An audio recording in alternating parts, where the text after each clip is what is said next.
playing Urgot entirely. This is, again, we've seen so many of these late Renektons that come in here and it's like, I'm going to beat them down in the lane.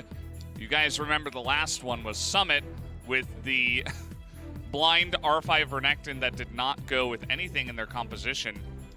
This is, once again, confusing. Yeah, I'm wondering if it was ready to pick Renekton against Urgot. Because, personally, I really don't like this answer. Because Urgot really wants to play against those kind of bruisers because you win against melee bruisers, right? And yeah, probably if bonO plays really active on the top side, then maybe that can be really good tool because Renekton Nidalee is known as good combination on the top side because you can always give some free kill on the top lane for Nidalee with Renekton. But I'm not sure if Kiin is gonna just die randomly by ganks when he already showed up his abilities in Hana Life Esports. Yeah. He was doing 1v2 and 1v3 all game. Yeah. And nothing happened and he just got 2 POGs in a row, right? Yeah. That's Kiin. I think it's showing a little bit of disrespect almost when you pick the Renekton into the Urgot here. But Smeb, he says, that's my pick. He's 1-0 on it. We'll see if it works out. We've seen it so many times. In recent times, it feels like it's coming back for some reason after it fell off for another big reason. That was that it was not winning. But it's fine. Is it? It's so much better than last game draft, though. True. As a whole, like, yeah. Even with the Renekton, it's still better. Even with the Renekton, this draft is so much better than last game, so I think they should not care about this Urgot that much, but if you do not care about Kiin that much, then he's gonna carry the game. He was getting 50 CS difference in game 1 against Smeb on lane. Yeah. So I'm not sure if it was the right answer, and we can see it. All the mid laners are just picking attack speed of the rune, and nowadays it's just so common choice because of the lane push and laning phase. So Kuro and Fly, both players just picked up the attack speed. Yeah. As you mentioned, it's much better for pushing lane, especially early levels where you're not going to have a lot of items. And you're not going to have much mana to just spam skills with that extra AP or ED or whatever. Oh. So Fly got Scorch and Kuro got Water Walking. No Gathering Storm. Yeah, no Gathering Storm. They do not care about the late game. So this game will be a little bit spicier than last game. Good job, guys. Really great blind pick. I mean, counter pick. Nah, but your reaction to seeing the top lane is so hilarious. But I mean, we expected it, right? It's not. Yeah, I mean that's the problem. We expected. Yeah. And they should know that too. Yeah. That Renekton is not good into Urgot. It brings me back to game 1, what it? It brings me back to game 1 draft where we were left sitting here scratching our heads and saying, you know, what was the point exactly? But it's fine. Maybe it's only the top lane because Aiming and TusiN, they're already having better laning phase than last game. I mean, also even though they had really Ben is okay. There's gonna be double exhaust that comes down, and it's kind of like Principal coming in and saying break it up between the two kids that are fighting, which are the supports. There's no smites for both junglers. All right, who's gonna get this last hit? Got it. Oh, okay. Smite does go down here for bonO. That was the exact same cooldown on the smite for both junglers, so it was really clutch. But invading. Yeah, this is what I wanted to see from Volibear. Yeah. Like, what exactly is bonO going to do? And look at this, the prio from mid lane. Syndra's already in your jungle. Hello. Sup. Yep. Red buff is going to go their way, and okay, stun is going to land, but not going to be able to follow up. And Orianna this early on, not able to do too much, although the autos are getting down. They just need to get back, yeah? Yeah, just run away here. Oh, how did that spear miss? They were all running in a straight line, but I guess he overestimated Urgot's size. But also, that was maybe over-aggression by Afreeca Freecs, but nothing happened, luckily. And also, it seems like their bot lane is not having that rough time against Ashe, Tahm, Kench, which is, like, I expected them to pressure harder than this, but I guess Mystic get banned. They are doing great job on laning phase, and they got bot Skull Crab as well. Yeah, that is obviously a nice pickup for them. As Ben, that was kind of an unfortunate angle that he took. It should be okay to get out of here, but that's a hefty amount of damage that's just thrown in. Kind of felt like 400 damage that he just picked up essentially for free, given over to aiming, so that might help them in that lane. As the wave is pushing into Urgot, but he's ahead by 7 CS. Generally, not a good sign for whoever's doing the pushing. Yeah. And also, it's really great to see Fly doing great on mid lane. He got first game POG as well. Like, he's playing so much better than before. Especially on Syndra, it's so important to get early laning phase prior for your jungler. And it actually activates the power of the Volibear, so that's why he got the red buff, enemy red buff spirit. So everything is looking great, unless nothing happens on bot lane. Yeah, bonO is going to take the back. See you later. Soraka with spear. Go back there and go back to farming. Is it not a thing in English Western country? I don't think anyone has ever said that until you said it once. Oh, really? So you are bringing the culture over to the English stream. Yeah, that's Korean culture. That's what we got you here for. Yeah, I mean, in Korean broadcast, we always call Nidalee as Spear with Soraka, or I mean, I like Spear with Yuumi more because he pokes as well, right? True. Yeah. He has no CC, but still. And also it's similar, like Yumi's cat and like Nidalee is kind of cat, yeah, feline. Yeah. And also Orianna, you know. Maybe some of people can think that Orianna is like damage dealer. Lulu with ball. Yeah, Lulu with ball. Yeah. Because of his like her shockwave and those kind of things, but in theory Orianna is really good for like peeling your AD carry as well, you know, shields and movement speeds and shockwave for peeling as well, you know. Yeah, we see themes on, you know, mid lane Oriannas that are trying to help out their AD carries fairly often here. So it's just that we don't, you know, we hadn't been creative enough to come up with those terms that you guys over on the Korean desk have been able to come up with. So the thing is, basically they already got Tahm, Kench and Yuumi and Lulu for their AD carry, basically. Yeah. Which means aiming can definitely 1v9 this game. Yeah. Alongside of, you know, good pick and poke follow-up with, you know, arrow comes in, you throw in a shockwave, you got spears coming out, all that kind of good stuff. And, there's nowhere to be seen. It looks like, cannon. Cannon, man. Never mind about that Disaster. top lane. Maybe Renekton was a good pick. I don't know. Changes my whole mindset. Spirit is not going to get here on time. This means that KT will be able to pick up his first Drake very simply. They should, because this is the kind of right for Ashe pick, you know? If you pick Ashe and Tahm, Kench, you should get first Drake. Eventually, maybe second Drake as well, because of that pick, you know? And Genji already showed up how to snowball with Ashe. And Ruler's Ashe is kind of really special nowadays as well. Yeah. So.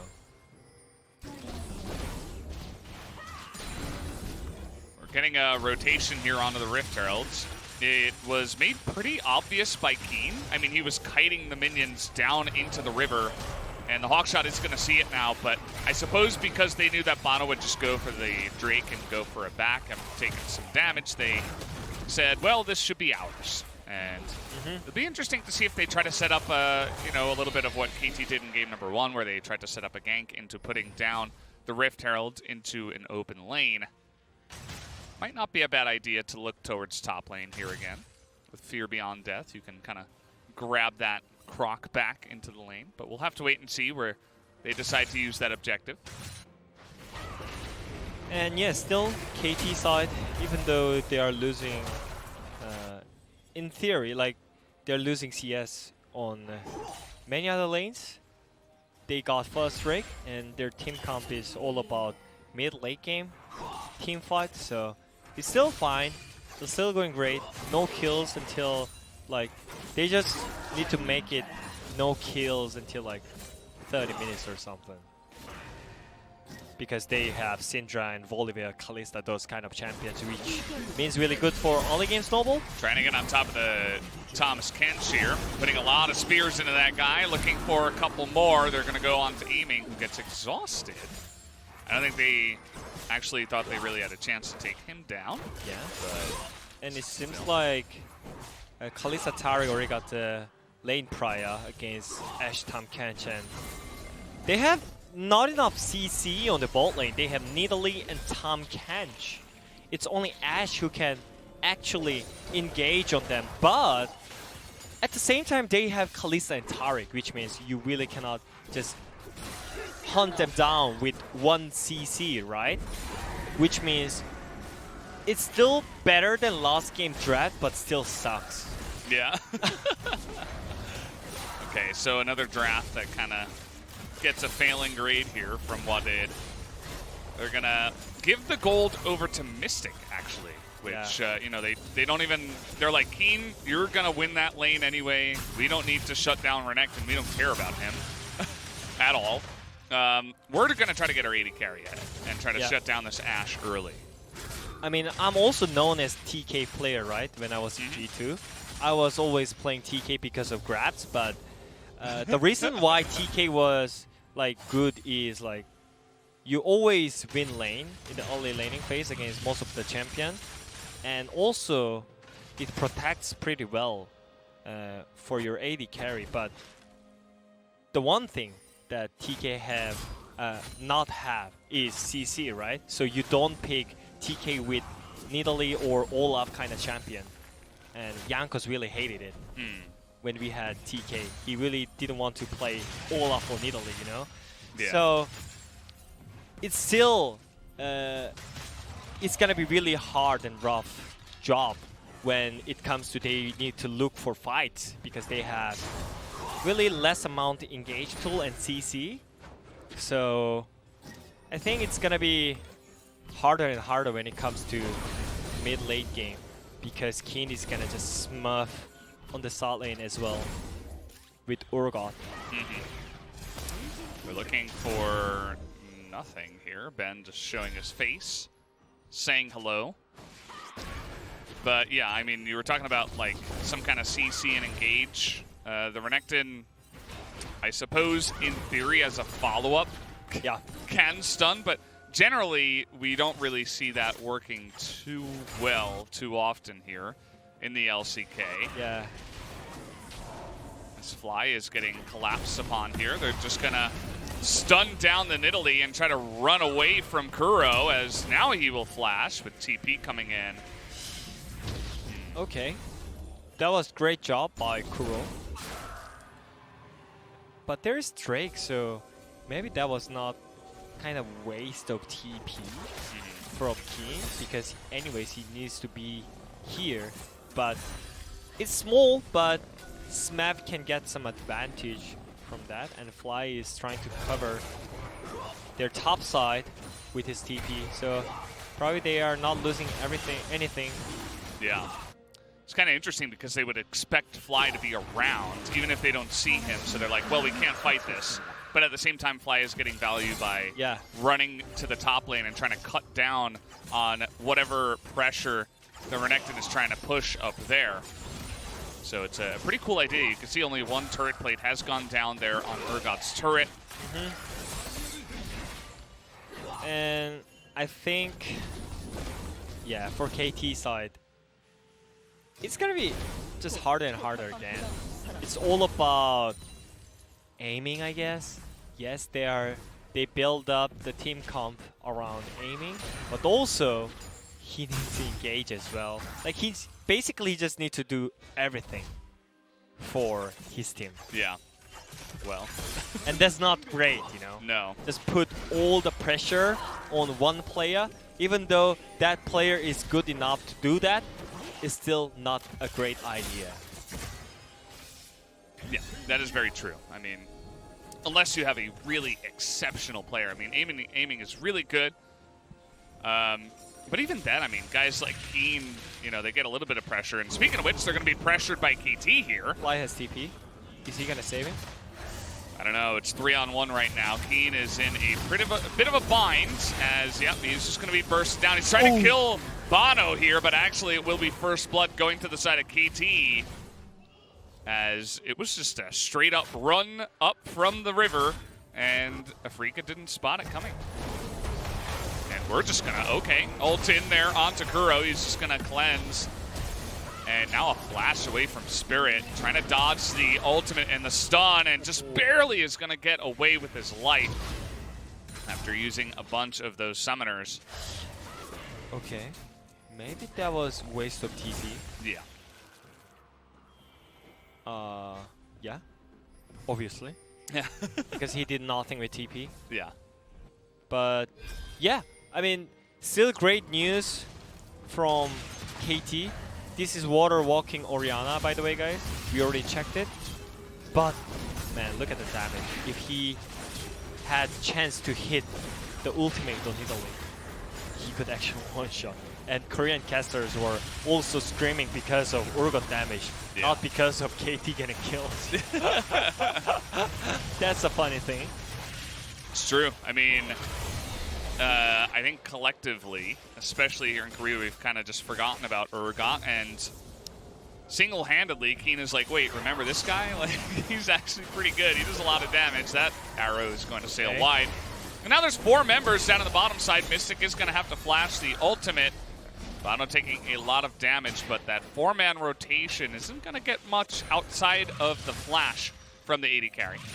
Yeah, and still, Kiin is pressuring top lane, so which means that ganking was not that impactful because of the matchup. Well, Kiin is rotating at the right timing as well, and probably they're looking for siege this first turret because their ball lane is also moving. that Renekton also pretty fast with the Cloud Rift coming in here.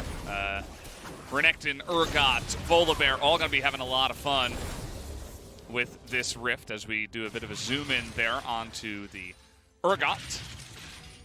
Yeah, and even though KT got the first blood on their side, it's already kind of Afreeca side game.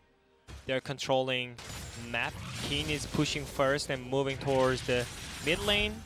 And also Mystic Ban is pushing bot lane first and moving towards mid lane. Which means it's gonna be really rough time for Kuro when he's playing Orianna especially. And everything is just working out for Afreeca. Because I feel like Nidalee, he was just farming. And Volibear was just way active than this Nidalee as well. So I think if KT really wanna just take this win, they should be active for now and contest this third Drake. And it's purely on aiming. Yeah. He needs to engage and deal. And yeah, he just needs to do everything. So just focus on aiming. That's all, guys. Yeah, aiming is the one that's going to get everything started, basically. And follow-ups can come in from Kuro, bonO. And Smeb. Ben is, well, they have some good vision coverage here, actually, as a team to Afreeca. The arrow. That was all, by the way, guys. Yeah. And there is only Shockwave to engage, but engage with Shockwave? There's not many chance of the winning team fight. Okay, they're going to try to turn here. I don't know what that GLP was in the middle of nowhere. That's going to be a massive stun from Fly. And in goes the Taric. This is just going to be a massacre, as that will be 1, 2, and maybe make it 3, as the stun is going to come down here onto TusiN. He flashes the wall to save his life, and Afreeca just come in there and bop him on the heads with a perfect teleport flank from the side of Kiin. They're also going to be able to get this Cloud Drake after all. The nice little thumbs up from Fly, as he is having a great day today, what is? Oh man, Fly, man. I was talking about how bad is he in Spring Split, but yeah, he improved so much in this Summer Split. Like, he was controlling lane this game early on, so that's why he his jungler could get all the advantage against Nidalee, and also this team fight, man. That was just art. Yeah. He just flashed GLP into stream and stun. Oh man, I just want to see it again ASAP. It's the Syndra dream. Yeah. And, you know, like, there is not many situations that Syndra can just flash into enemy team, you know? Yeah. But because of the team comp, there is nothing to stop him, and like... Oh. Kratos. He holds him in place more. It's not like he did an insane amount of damage in that one play. Overall, he eventually does. Yeah. But it set them all in place to get knocked up by the follow-up Fate's Call, and just won the fight single-handedly, essentially, after the TP was coming in. I mean, because of Fly being good, Kuro is getting deleted. Like, we are maybe not even realizing that Kuro is playing this game. Because, I mean, I already explained why Fly is having great laning phase as well, because of their bot lane, because of their top lane. They're always moving towards mid to make this mid laning phase easier, but still, it's the mid laner who has to play good on the mid lane, right? And Fly is doing great job on his pick, and after first game as well, like, he's performing so much better than the last game. Like, even better, yeah. Yeah, that is for sure. And a bit of a rotation up here by KT, but it is eventually shut down. We have the Baron already, actually. That could be an interesting turn opportunity, I think, here from Afreeca with Kalista especially. But look at the Kalista's position, man. As Kalista, you just jump in front of enemy's secondary turret on mid lane? Yeah. That's normally impossible because they enemy team has enough engage tool against Kalista, you know? But this time around, it's only Ashe's ultimate. And it can be simply just blocked by ban and just consume it with Kalista ulti as well. And maybe if something happens, ban can just use ultimate to save Kalista. So everything is just ready from Afreeca's side, and I'm not sure if KT's behind, they can win it. Like, oh man, Sombrero here coming in from Kuro as Fly. You mentioned that mid lane matchup. Fly is certainly winning there. There's the ultimate coming in, and there's the Fate's Call. Immediately going to deny that one, but they're still trying to chase here. That stun actually is going to miss, and now Aiming will have his opportunity to kite them down. Spirit having to jump the wall. But in the end of the day, at least Afreeca were able to avoid any kills and any snowballs getting started here by KT. Yeah. That was kind of great chance for KT, but Kiin is here first, by the way. Okay, Kiin is getting in there. They're going to try to run down TusiN. Stopwatch is coming in, but that gives you the perfect timing on the Cosmic Gradients, as stun will be flashed by Smeb. We're going to see a lot of Crocs running away from fights, as we usually do here in the LCK. And he will struggle for the rest of the game to find a meaning for himself. Croc's Search for Meaning is the new name of the book. But yeah, he just had to run away from that one, as that was a good follow-up engage from Afreeca. Yep. And I don't know how KT missed Urgot position, because Smeb should already called Kiin is moving after he pushed bot lane, but something happened and KT missed the Urgot position. That's why the fight happened. I mean, it's so obvious that Urgot is moving towards mid, right? And they should know that they used all the ultimates before to chase Afreeca Freecs down. And yeah, I mean, everything seems a bit off from KT. Even though they have better draft than last game, the draft is still really bad. And also, the plays are even worse than last game. So, I'm not sure what is happening on the KT side, but they should focus more and just keep trying because they can still win it. It's not end of the world. They got first straight. They can still fight around aiming because he's the one as known as carry, AD carry. I mean, hard carry, super hyper carry. Yeah. It's very true, and you can see they're not giving up just yet. They're trying to get position here in the front, but lots of cleanses used. Ben is going to go in, but has to flash away. Spirit not doing much in this one. And in fact, the health lead will go to the side of Afreeca. You talked about Soraka with Spear. She's doing a good job of keeping everybody on her team as a 4-man stun comes in from the Syndra. Fly is having the game of his life, but is it going to mean they win the fight? I'm not sure. That is an amazing Devour coming in from TusiN, but this Kalista is just too powerful. There's no way to get on top of her.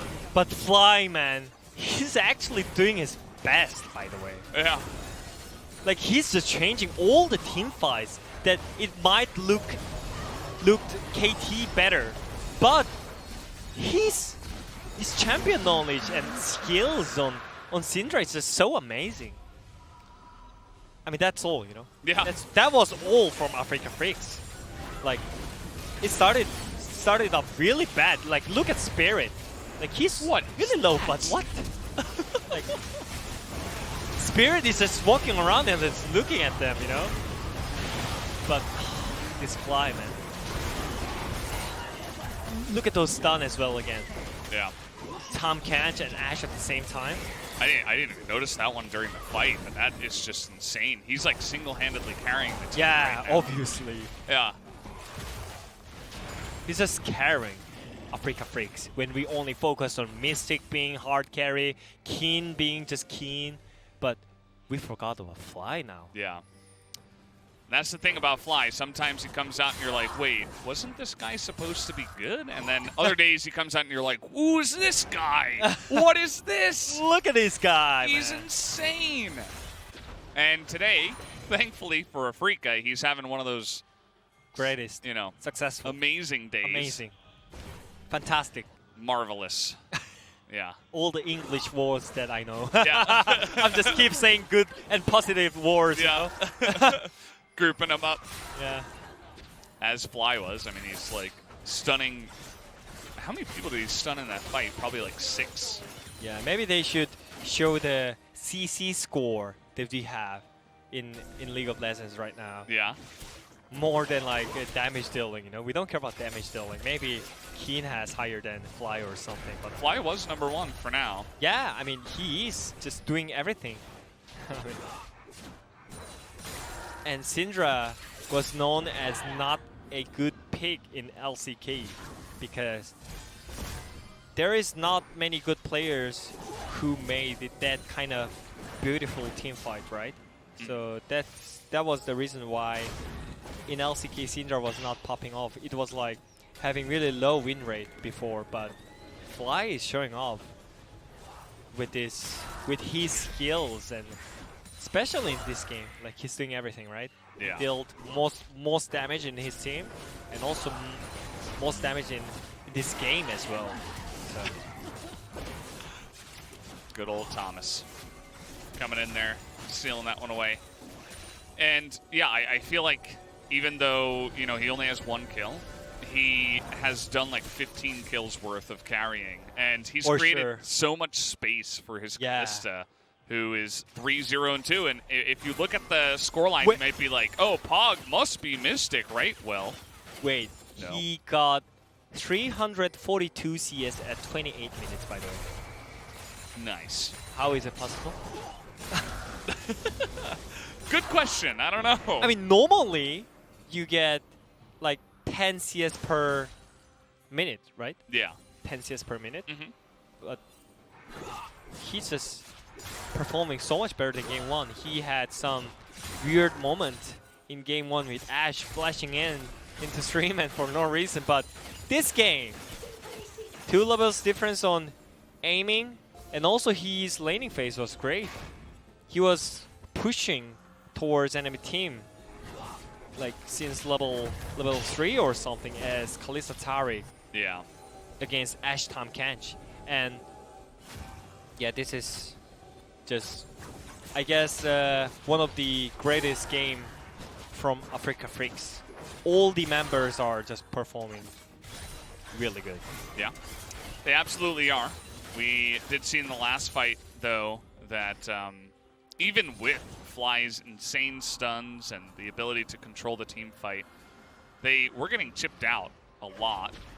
Just because the fight was extending for so long, and the sustain that is coming out of Nidalee is actually quite useful when the fights do extend for that long in the river around the Drake. And we haven't really had much fighting after all that, so we were kind of just waiting here in this bit of a lull state, waiting for the Cloud Drake to come in. And I already done with my POG. Yeah, you already wrote it down. I just handed it over there on the side. Yeah, but we'll see what's gonna happen.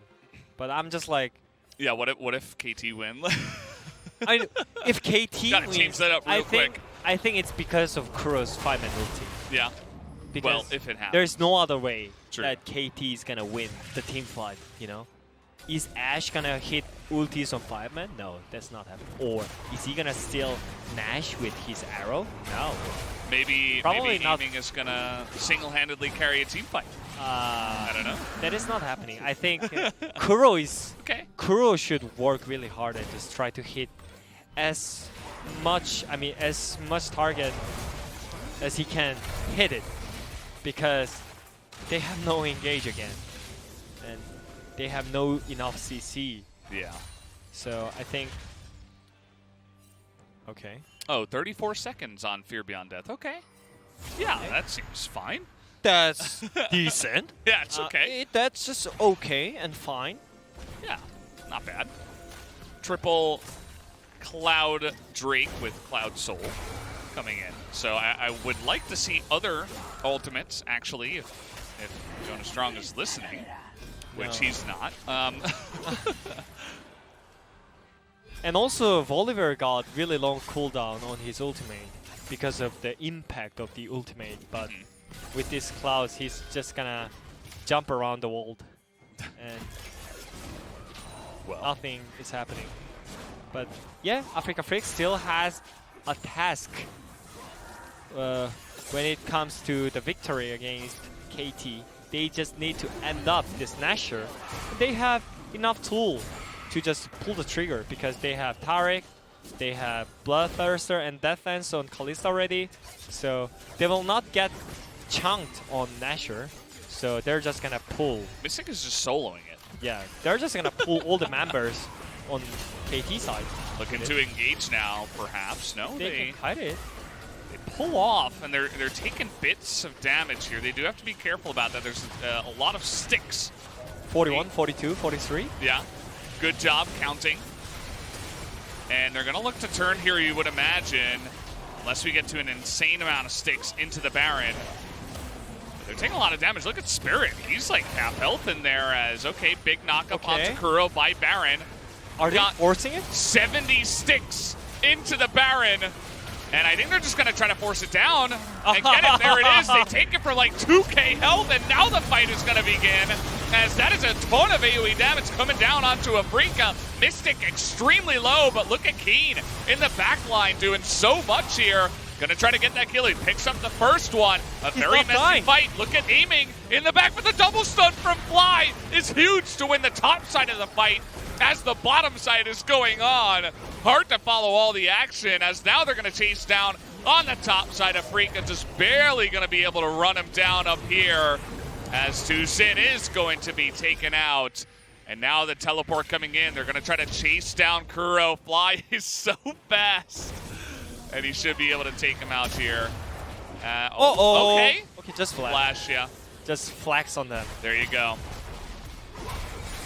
So yeah, that was the last chance for KT, but yeah, the sticks, it was almost 100 sticks that is sticking in to the Nashor. So yeah, they secured Nashor, they won the team fight, even though Kuro tried really hard and almost one-shot Mystic with the Shockwave. Kiin was just shining with Fly in the team fight. That was just, like, that decisiveness by Afreeca Freecs was just fantastic. And yeah, simple Nashor. It's like 2,000 health. Yeah, and I mean, it was really great Shockwave though. Like almost one-shotted Mystic, but look at Spirit and Kiin, they're just dashing in, and also Fly is joning, aiming. And they're like all ready to protect Mystic because he was low HP. He almost got one shot, and if aiming landed 1 or 2 autos, then he died. Yeah. But because of Fly and Spirit and Kiin, he made enough of space, and they just demolished KT.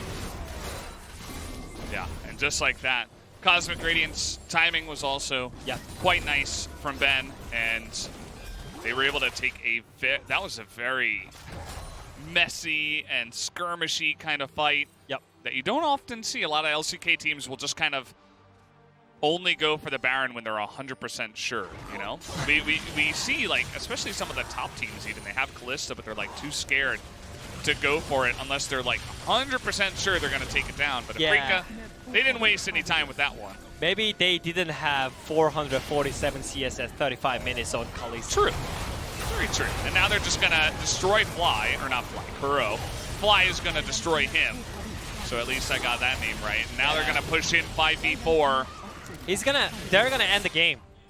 Yeah, they're just gonna go for it here, aiming desperate, and Smeb once again not able to do anything here as he's gonna go in now, but the Cosmic Radiance is gonna go at the perfect timing. Good devour here by TusiN. They're gonna try to go front to back, but that's another good stun from the Syndra, and aiming is just gonna get demolished with all the sticks. That time into the Ashe. As down will go the Nexus, down will go the turrets, and Afreeca will take the 2-0 tonight and have a great performance against KT.